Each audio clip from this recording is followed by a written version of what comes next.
सर्वांना नमस्कार. आज आपण परत एकदा समास टॉपिक घेऊन आलेलो आहोत. कालच्या सेशन मध्ये आपण समास त्यामध्ये पहिला अव्ययभाव समास घेतला होता. अव्ययभाव समासामध्ये उपसर्ग लागून जे काही सामासिक शब्द तयार होतात ते अव्ययभाव समासामध्ये जसं की संस्कृत मधून आलेले उपसर्ग, संस्कृत उपसर्ग लागून तयार झालेले सामासिक शब्द. त्याच्यानंतर जर आपण बघितलं तर फारशी उपसर्ग लागून तयार झालेले शब्द, सामासिक शब्द अव्ययभाव समासाचे असतात. त्याच्यानंतर द्विरुक्ती झालेले शब्द सुद्धा द्विरुक्ती झालेले शब्द सुद्धा आपण काल घेतले होते, जे अव्ययभाव समासामधले होते. अव्ययभाव समास का व्यवस्थित आपण कंप्लीट केला. आज आपल्याला दुसरा समास चालू करायचा आहे, ज्याचं नाव आहे तत्पुरुष समास. तत्पुरुष समासाचे प्रकार जास्त पडतात आणि आपण माहिती कालच्या सेशन मध्ये आपण शिकले की ज्यावेळेस दुसरं पद प्रधान असते त्यावेळेस तत्पुरुष समास असतो. म्हणून आपण व्याख्या लिहू की ज्या समासाचे दुसरे पद प्रधान असते तेव्हा तत्पुरुष असतो किंवा तत्पुरुष समास होतो.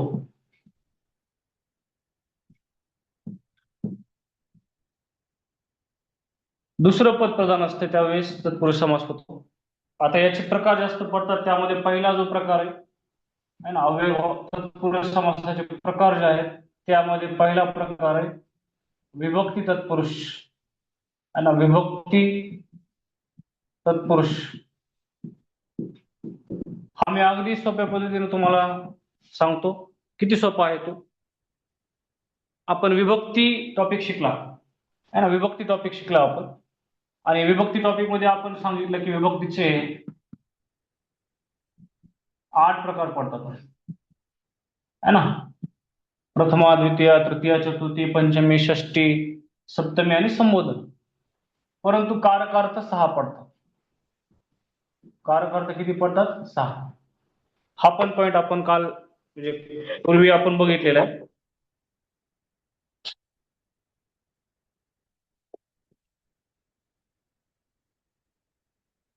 विभक्तीचा विग्रह करताना, है ना, विभक्तीचा विग्रह करताना आता आपण जर म्हणलं सुखप्राप्त, सुखप्राप्त, है ना, याचा विग्रह केल्यावर आपण काय म्हणतो? सुखाला प्राप्त. बरोबर आहे, सुखाला प्राप्त म्हणतो.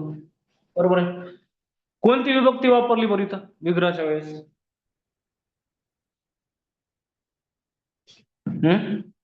सलाते सलामते द्वितीय वापरली आहे की नाही? द्वितीय. मग इथं सुखप्राप्त या शब्दामध्ये प्राप्त शब्द महत्वाचा आहे. दुसरं पद प्रधान आहे. पूर्ण सामासिक शब्दाचा विग्रह करताना जो सामासिक शब्द तयार केलाय त्याचा विग्रह करताना विभक्तीचा प्रत्यय आणि आपण म्हणतो की नामाला जोडणारे जे काही अव्यय असतात त्यांना शब्दयोगी अव्यय म्हणतो. म्हणजे विग्रहाच्या वेळी अशा प्रकारचा शब्दयोगी अव्यय त्याला आपण विभक्ती प्रत्यय म्हणूया, तो त्या ठिकाणी आपल्याला लिहावा लागतो विग्रह करताना. काय झालं स्क्रीनला? स्क्रीन दिसेल ना व्यवस्थित? स्क्रीन नाही दिसत. काल मी इथंच लेक्चर घेतलं होतं, असंच घेतलं होतं. स्क्रीन दिसते का? कोणतरी कमेंट. हॅलो.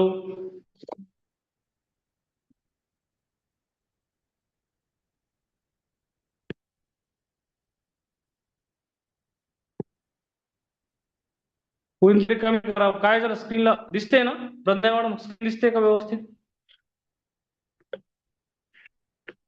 येस. मोबाईलचा थोडा ब्राईटनेस कमी करा वाटलं तर. दिसायली ना? हा.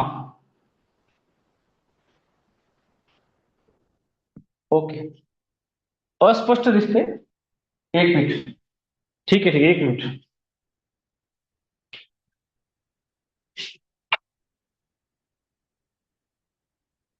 आता दिसते का?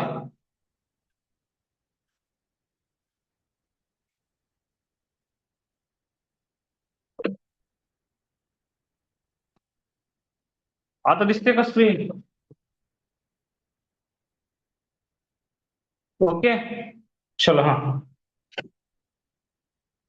विभक्ती तत्पुरुष समासामध्ये काय असतं? विभक्ती तत्पुरुष समासामध्ये ज्या म्हणजे कोणत्या तरी विभक्तीचा किंवा विभक्तीचा अर्थ व्यक्त करणाऱ्या शब्दयोगी अव्ययाचा त्या ठिकाणी काय केलेला असतो? लोप केलेला असतो. ठीक आहे, आता दिसते स्क्रीन, चलो लक्ष द्या हा. विभक्ती तत्पुरुष कधी मानायचा? ज्यावेळेस जो सामासिक शब्द असतो त्याचा विग्रह करताना गाळलेला शब्द घ्यावा लागतो. आता इथं सुखाला सुख प्राप्त, सुखाला प्राप्त, इथं लाभ गाळलेलं होतं ते आपण घेतलेलं आहे.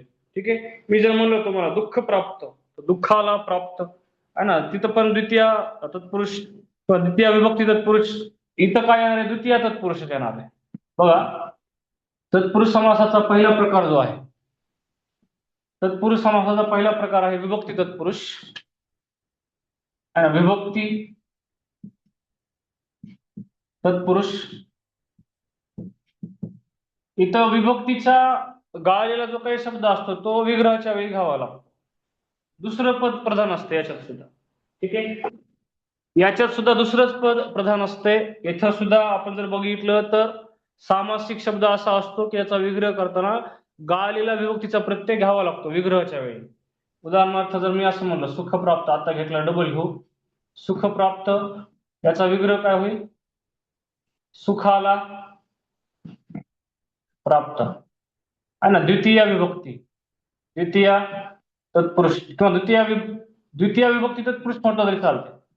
द्वितीय तत्पुरुष म्हणू आपण, द्वितीय विभक्ती तत्पुरुष. मी जर असं म्हणलं देशगत, देशगत आहे ना, इथं काय करायचंय? इथं विग्रहाच्या वेळी जो गाळलेला शब्द होता तो घ्यायचा. अलग लक्षात आहे ना, देशाला पारखा झालेला, याचा विग्रह काय होते? देशाला पारखा झालेला. इथं सुद्धा द्वितीय तत्पुरुष येते. मी जर असं म्हणलं तोंडपाठ, तोंडपाठ, आता इथं तोंडाने पाठ विग्रह होईल. तोंडाने पाठ, कोणती तत्पुरुष येईल आता इथं? विभक्ती.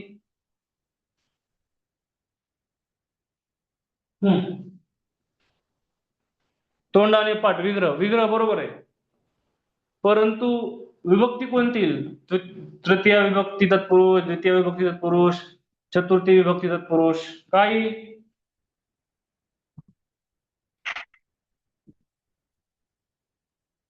हा काय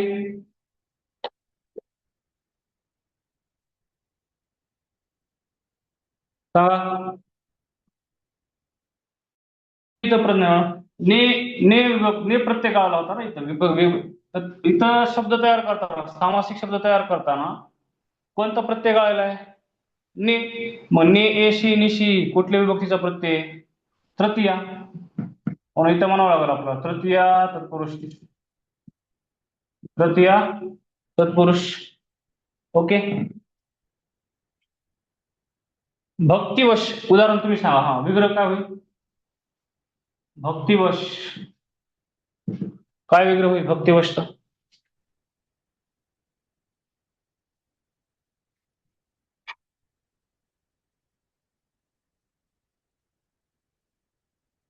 काय विग्रह होईल? भक्तीने वश, बरोबर आहे का?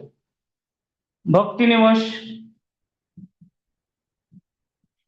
भक्तीने वश. हा, आता इथं कोणता तत्पुरुष येईल?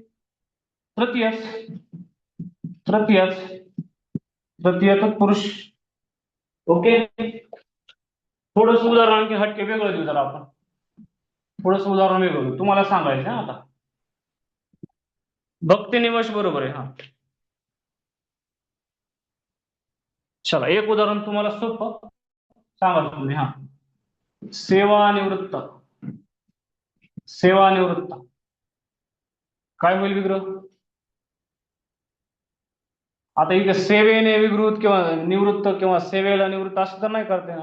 इथं काय म्हणाल? सेवेतून, सेवेतून निवृत्त. कुठला विभक्ती प्रत्यय लागला इथं?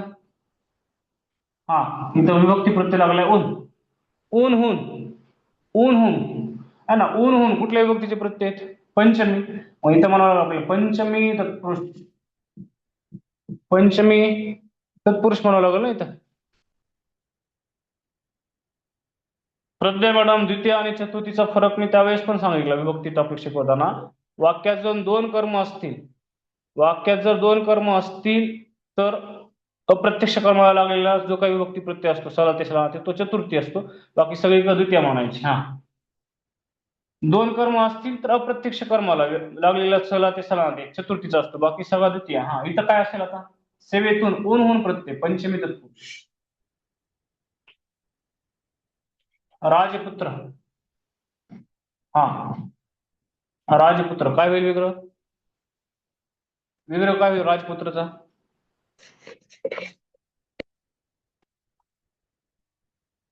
राजपुत्रचा राजाचा पुत्र, चाचीचेच्या है ना, चाचीचेच्या झाजी जेजा काय असेल?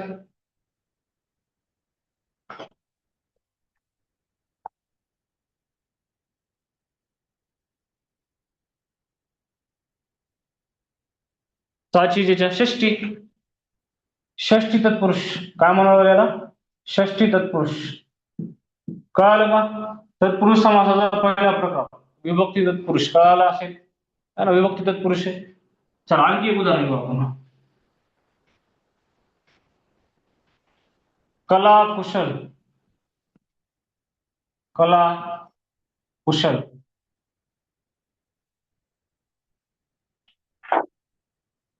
काय विग्रह होईल?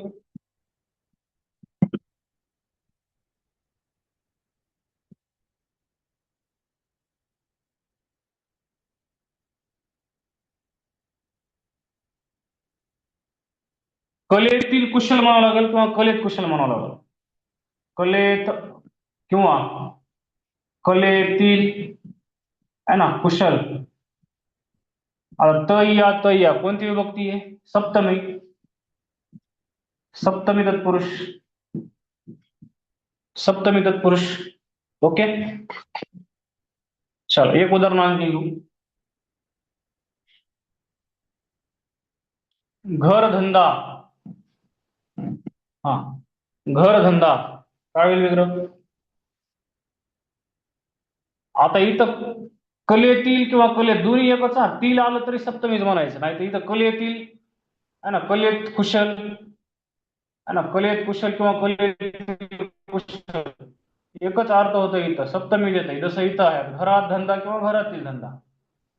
घरात धंदा किंवा घरातील धंदा, इथं सुद्धा काही नाही, सप्तमी तत्पुरुष. ओके, चल.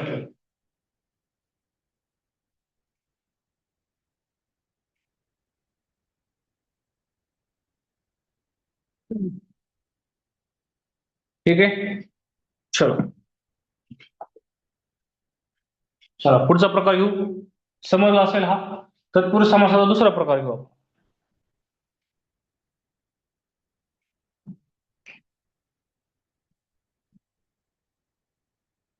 स्क्रीनची काही अडचण नाही आता. चलो.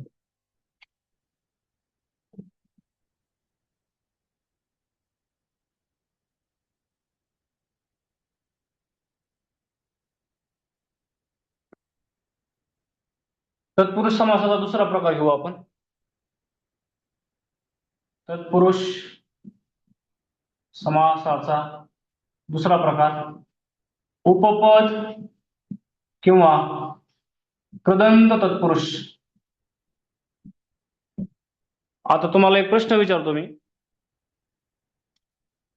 आपण ज्यावेळेस क्रियापद शिकलो होतो त्यावेळेस धातू साधितला काय म्हटलं होतं आपण?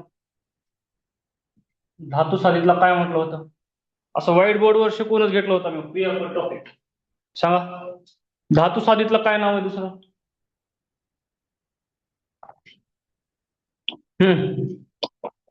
कृदंत.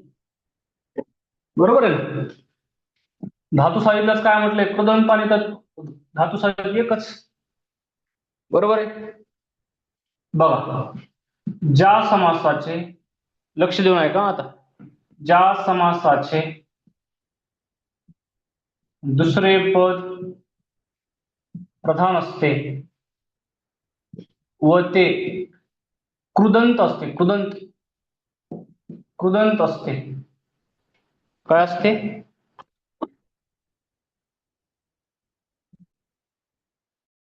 या समासाचे दुसरे असते व ते कृदंत असते.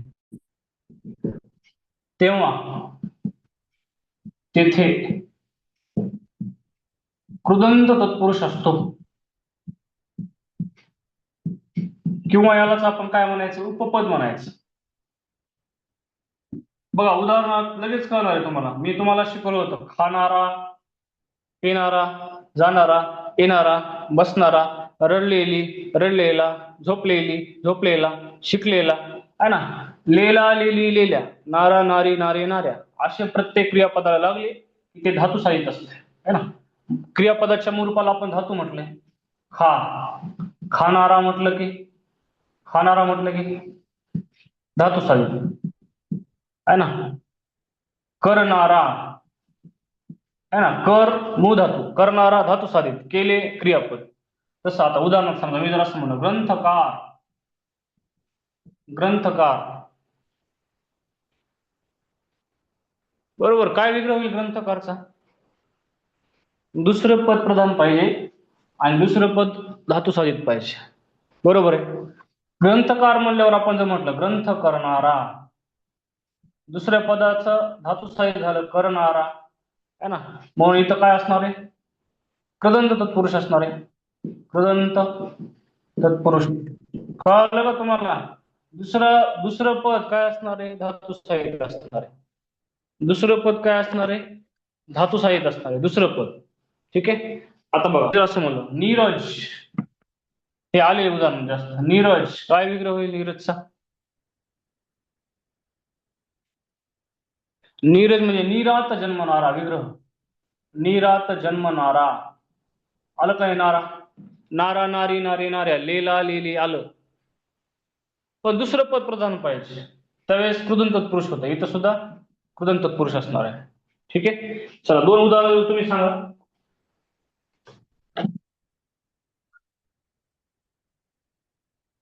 बघा लाच खाऊ,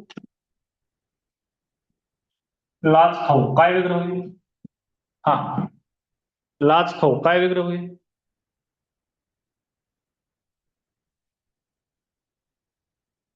लाच खाऊ. शेतकरी, शेतकरी काय विग्रह होईल? पंकज, किती जर वेळेस आलेला प्रश्न आहे, टीईटीला बऱ्याचदा विचारला. पंकज,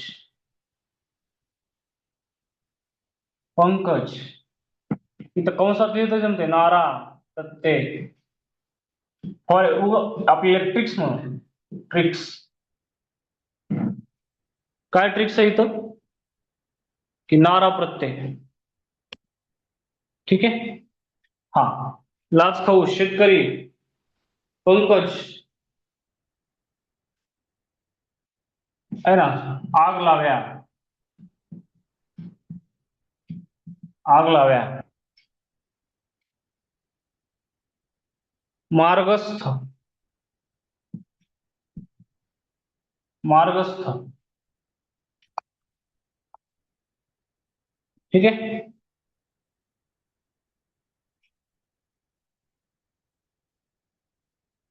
काय होते विग्रहाचे? प्रत्येक वेळेस नारा येईल ना.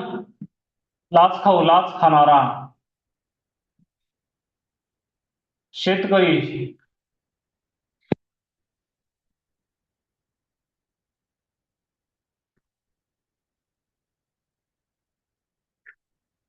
शेतकरी काय होईल? शेती करणारा, पंकज, चिखलात जन्मणारे, चिखलात जन्मणारे, आग लाव्या, आग लावणारा, मार्गस्थ, मार्गावर असणारा. ओके. अशा प्रकारचे कृदंत तत्पुरुष. दुसरं पद प्रधान आहे परंतु दुसरं पद धातू साधित आहे. धातू साधित जर मी क्रियापद शिकवताना शिकवलं नसतं तुम्हाला हा प्रकार आला नसता, बरं का. आता जेवढे जॉईन आहेत त्यांना एक लक्षात घ्या, 131 जण जॉईन आहेत. मी जर तुम्हाला धातू साधित अगोदर शिकवलं नसतं, धातू साधित कधी शिकवलं मी? क्रियापद शिकवताना. आठवते का तुम्हाला? बघा, है ना, धातू, धातू साधित, क्रियापद. क्रियापदाच्या मूळ रूपाला धातू, क्रियापदाच्या मूळ रूपाला प्रत्यय लागूनही क्रिया पूर्ण होत नसेल तर धातू साधित, आणि क्रिया पूर्ण झाली तर त्याला क्रियापद. हे आपण त्यावेळेस शिकले, आणि त्याच्यावर आधारित हा उपपद तत्पुरुष किंवा कृदंत तत्पुरुष समास आहे. मी तुम्हाला त्यावेळेस पण सांगत होतो की धातू साधित कळालं पाहिजे, धातू कळालं पाहिजे, कारण धातू साधितवर पुन्हा अनेक घटक आहेत. चलो,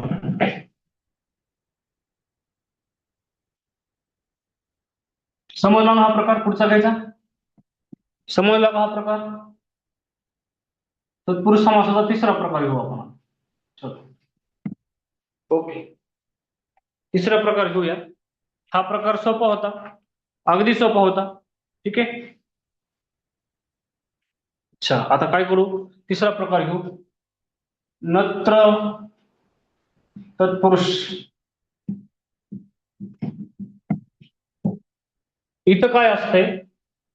ज्या पद्धतीने आपण ज्या पद्धतीने आपण अव्ययभाव शिकला होता, अव्ययभाव, आणि अव्ययभावामध्ये उपसर्ग शिकले होते, उपसर्ग, तसेच उपसर्ग इथं असतात नत्र तत्पुरुष मध्ये. तत्पुरुष, नत्र तत्पुरुष मध्ये सुद्धा उपसर्ग असतात. उपसर्ग लागून दुसरं पद प्रधान करते. ज्या तत्पुरुष समासामध्ये, ज्या तत्पुरुष समासामध्ये जर आपण बघितलं तर पहिलं पद आहे ना, ज्या तत्पुरुष समासामध्ये पहिले पद काय असते? अ, अन, है ना, न, ना, अ, अन, न, ना, बे, नी, है ना, गैर, या अशा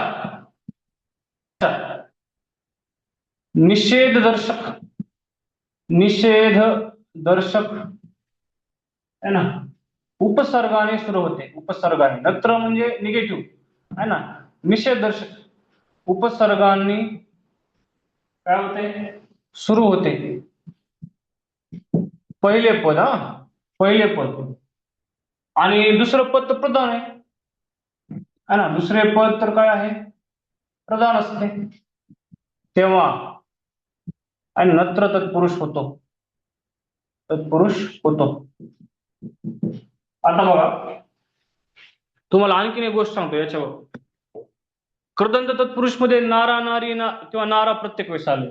नत्र तत्पुरुष ज्यावेळेस, नत्र तत्पुरुषचा ज्यावेळेस आपण विग्रह करणार आहे त्यावेळेस प्रत्येक वेळेस काय येते? शेवटी लेला येते, लेला. ट्रिक्स लक्षात ठेवायचे. शेवटी काय येते प्रत्येक वेळेस? लेला. ट्रिक्स लक्षात ठेवा. नत्र तत्पुरुषच्या विग्रहाच्या वेळेस शेवटी लेला येते, लेला. अलग लक्षात. नसलेला, नसलेला, नसलेला, नसलेला, असा विग्रह होते नेहमी. बघा, नापसंत उदाहरण घेऊ थोडेसे, कळते? पहिलं पद काय? अ, अन, ना, बे, नी, गैर, अशा निषेधदर्शक उपसर्गाने पहिलं पद सुरू होते. दुसरं पदामध्ये काय? दुसरं पद आहे ना, ते तर दुसरं पद प्रधान आहे ना, दुसरं पद, दुसरं पद प्रधान आहे, पहिल्या प्रधानाला असे उपसर्ग लागले. ठीक आहे, चला बघा.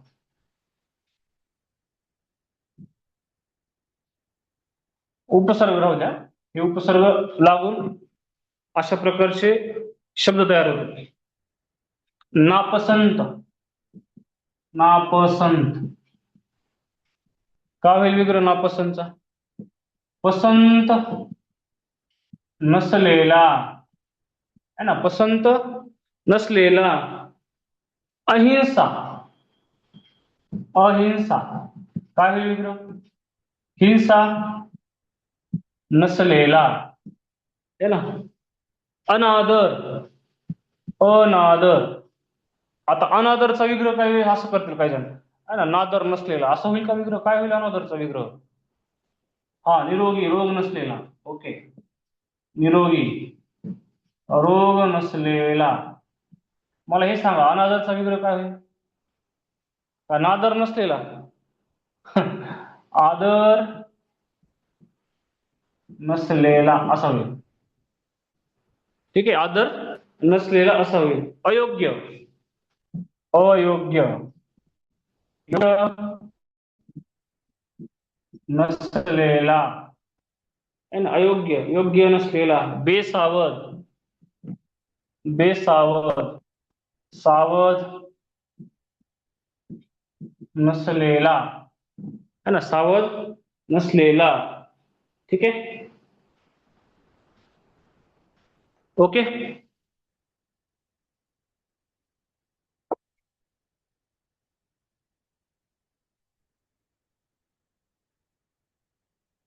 चलो, कळालं का? घेतले ना आपण 5-6 उदाहरण घेतले. पुढचा प्रकार घ्यायचा का तत्पुरुष समासाचा? यस, चलो करू क्लीन.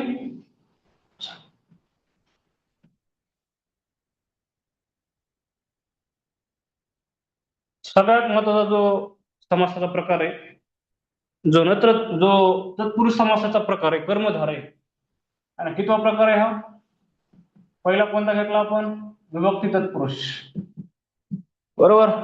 दुसरा कोणता घेतला? पहिला विभक्ती तत्पुरुष घेतला. हा. दुसरा कोणता घेतला? दुसरा कोणता घेतला आपण?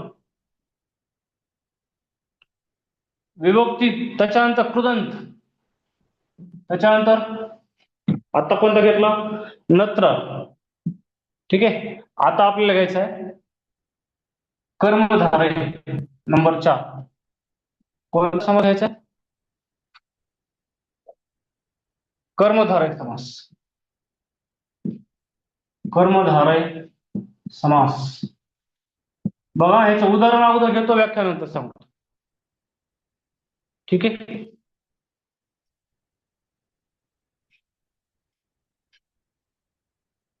बघा, महाराष्ट्र. लक्ष नाही का? एका मिनिटात समजतंय हा समासाचा प्रकार. महाराष्ट्राचं काय होईल? महाराष्ट्र. मान असे राष्ट्र. बरोबर. मग सांगा, ह्याच्यामध्ये नाम कोण आहे? महाराष्ट्र. पहिलं पद महान आहे, हे विशेषण आहे. दुसरं पद नाम आहे ना. कर्मधारयमध्ये हीच रचना असते. कर्मधारय समासामध्ये पहिलं पद विशेषण असते, दुसरं पद नाम असते. म्हणजे पहिलं पद हे दुसऱ्या पदाचं विशेषण असते है ना. विशेषण नाम बरोबर कर्मधारय समास. बरोबर. म्हणजे पहिलं पद जे असतंय ते या दुसऱ्या पदाबद्दल विशेष माहिती सांगते. विशेषण म्हणजे काय? विशेषण म्हणजे काय? नावाबद्दल माहिती सांगणारा शब्द है ना. कर्मधारयमध्ये काय असते बघा, सूत्र घेऊ आपण. कर्मधारय समासात, कर्मधारय समासात दुसरे पद प्रधान असते तर पहिले पद नाम असते. बरोबर आहे का? पहिले पद काय असते? नाम नसते, विशेषण असते. विशेषण असते. दुसरं पद काय असते? दुसरे पद नाम असते, नाम. बरोबर आहे. महाराष्ट्र महान विशेषण आहे, दुसरं पद नाम आहे. राष्ट्रीय नामाचं हे विशेषण आहे. ठीक आहे. आता मी जर असं म्हणलं तुम्हाला, काय महादेव, महादेव है ना. महादेव काय होईल विग्रह महादेवचा? महान असा देव है ना. हे नाम झालं आणि या नामाचं हे विशेषण झालं है ना. म्हणजे विशेषण प्लस है ना, विशेषण प्लस नाम बरोबर समास कोणता? कोणता समास है ना. तेवढा डायरेक्ट विशेषण प्लस नाम बरोबर कर्मधारय समास. ओके. विशेषण प्लस नाम बरोबर कर्मधारय समास. चला, आता बघा आणखीन एक उदाहरण घेऊ आपण. मी जर असं म्हणलं दिव्य दृष्टी, द्रव्य दृष्टी. हा, दिव्य दृष्टी काय विग्रह होईल? विग्रह काय होईल? दिव्य अशी दृष्टी है ना, दिव्य अशी दृष्टी है ना, हे नाम आहे, हे विशेषण आहे ना, विशेषण हे विशेष किंवा नाम म्हणलं तरी जमते. विशेष विशेष्य असते, विशेष्य. बरोबर आहे. मुख कमल सुद्धा जमते. मुख हेच कमल. ठीक आहे. मुख कमल हे सुद्धा कर्मधारयाचे उदाहरण आहे. मुख कमल, मुख कमल काय विग्रह होईल? मुख हेच कमल, व कमल या नावाचं मुख हे विशेषण आहे. ठीक आहे. विद्याधन, विद्याधन, विद्याधन काय विग्रह होईल? विद्या हेच धन, विद्याधन है ना. श्वेतकमल, श्वेतकमल काय विग्रह होईल? है ना, पांढरे. आता श्वेत म्हणजे पांढरे, पांढरे असे कमल है ना, हे सुद्धा कर्मधारयाचं उदाहरण आहे. ठीक आहे. चरण कमळ, चरण हेच कमळ. रक्तचंदन खूप झाले, रक्त हेच चंदन खूप झालेला प्रश्न आहे. रक्तचंदन घेऊ आपण. रक्तचंदन, रक्तचंदन, रक्त हेच चंदन. चंदन या नावाचं रक्त हे है ना, रक्त हेच चंदन. ठीक आहे. दुसरं पद काय असते? नाम असते. पहिलं पद विशेषण असते. अशी रचना म्हणजेच काय? कर्मधारय समास. आता ह्याच्यामध्ये जर आपण बघितलं ना, तर आपल्याला एक आणखीन थोडस वैशिष्ट्य लक्षात ठेवायचंय की पहिलं काय होतं? विशेषण होतं. बरोबर आहे. पहिलं काय होतं? विशेषण होतं, दुसरं नाम होतं. आता मी जर असं म्हणलं पहिलं पद विशेषणाचं, पण ते संख्या विशेषण, संख्या विशेषण प्लस दुसरं पद काय असणार आहे? नाम असणार आहे. त्यावेळेस कोणता समास होतो? द्विगु समास, तत्पुरुष समासाचा पुढचा प्रकार. पहिलं पद विशेषणच, पण कोणतं विशेषण? संख्या विशेषण.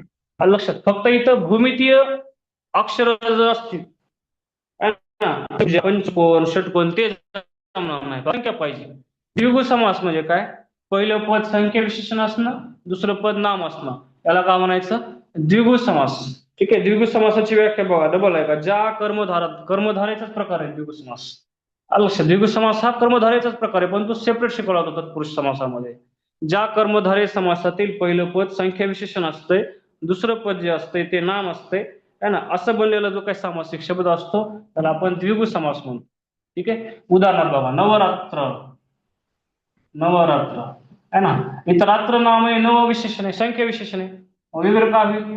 9 रात्रींचा समूह. आणि समासाचा प्रकार कोणता? द्विगु समास. काय अवघड आहे बघा बरं?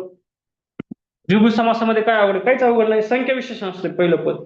पंचपाळे है ना, पंचपाळे काय विग्रह होईल? पंचपाळेचा 5 है ना, पाळ्यांचा. बरोबर आहे का? पंचपाळेचा विग्रह काय होतोय? 5 पाळ्यांचा समूह. द्विगु समास किंवा द्विगु तत्पुरुष समास. सप्ताह, सप्ताह है ना, 7 दिवसांचा समूह. सप्ताह 7 दिवसांचा समूह. पंचवटी, पंचवटी पण नेहमी येते. पंचवटी काय होईल? पंचवटीचा विग्रह. पंचवटीचा विग्रह काय होईल? 5 वाट्यांचा समूह म्हणायचा नाही, 5 वडांचा समूह. 5 वडांचा समूह. ठीक आहे. त्रिभुवन, त्रिभुवनचा विग्रह काय होईल? हा, त्रिभुवनचा विग्रह काय होईल? 3 भुवनांचा, 3 भुवनांचा समूह. ठीक आहे. अशा प्रकारचा हा समास आहे द्विगु समासाचा है ना. प्रकार जो आहे तो आता आपण शिकला. द्विगु समास बरोबर संख्या विशेषण प्लस नाम, हे सूत्र लक्षात ठेवा. लक्षात. द्विगु समास बरोबर संख्या विशेषण अधिक नाम.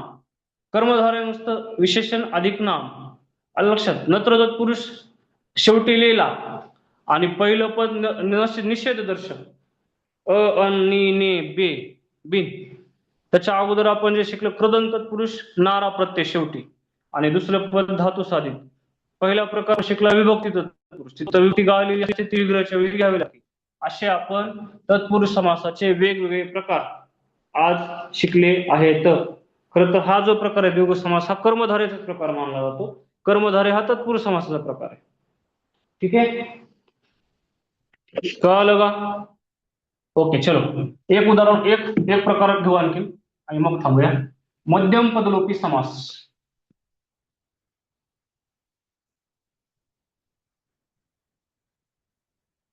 मध्यम पदलोपी समास तत्पुरुष समासाचा हा शेवटचा प्रकार आहे किंवा कर्मधारेचा म्हटलं तरी चालतो प्रकार. मध्यम पदलोपी, मध्यम पदलोपी है ना, मध्यम पदलोपी समास.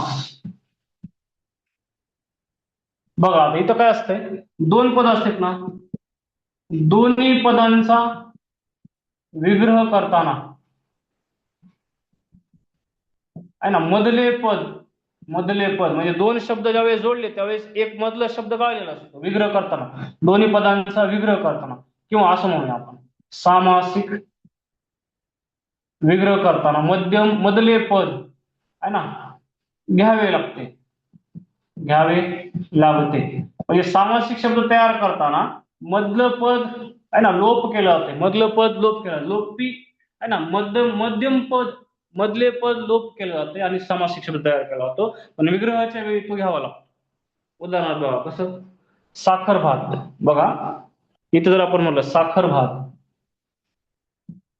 साखर भात, भात महत्वाचा आहे त्यात साखर टाकली, पण दुसरंच पद प्रधान आहे ना भात. मग विग्रह काय होईल, आता गाळीला मधलं पद घ्यावं लागतं विग्रहाच्या वेळी, साखर घालून केलेला भात, हे एक पद हे प्रधान आहे, शेवटी भात टाकलं ते महत्वाचं नाही, भात महत्वाचा आहे. ठीक आहे, कांदे पोहे आहे ना, पोहे महत्वाचे, कांदे पोहे, काय विग्रह होईल कांदे पोहेचा है ना, कांदे घालून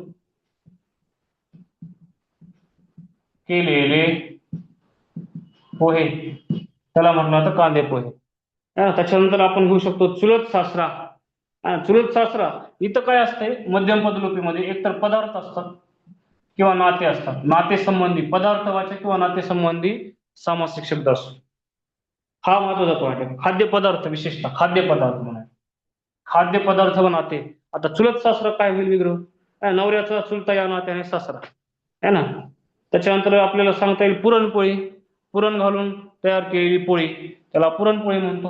म्हणजे मधलं पद विग्रहाच्या वेळी घ्यावं लागतं आणि सामासिक शब्द तयार करताना मधलं पद लोप पावलं जाते, म्हणून त्याला मध्यम पदलोपी समास म्हटलं गेलं आहे. आता सगळ्यात महत्वाचं म्हणजे काय, या टॉपिक मध्ये दोन प्रकार आपण घेतले जातात, दोन प्रकार.